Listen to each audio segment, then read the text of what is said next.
Ukraina kian terdesak, Amerika Serikat memastikan tak mengirimkan bantuan pesawat tempur untuk melawan Rusia.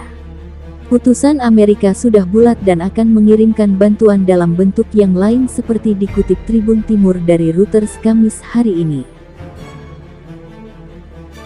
Amerika Serikat pada hari Rabu menutup pintu untuk memasok pesawat tempur ke Ukraina, dengan mengatakan komunitas intelijen menilai itu akan menjadi langkah berisiko tinggi yang dapat meningkatkan kemungkinan eskalasi Rusia dengan NATO.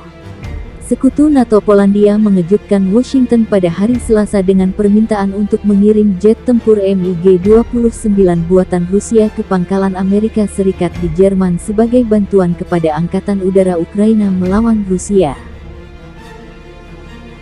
Ukraina telah berulang kali memohon Barat untuk memberi bantuan pesawat tempur. Juru bicara Pentagon John Kirby menjelaskan keputusan AS, mengatakan bahwa transfer MiG-29 akan sedikit berubah untuk Ukraina dibandingkan dengan kemampuan Rusia, dan menekankan dukungan AS untuk memasok jenis senjata lain. Komunitas intelijen telah menilai bahwa transfer MiG-29 ke Ukraina mungkin keliru sebagai eskalasi dan dapat mengakibatkan reaksi Rusia yang signifikan yang dapat meningkatkan prospek eskalasi militer dengan NATO, kata Kirby.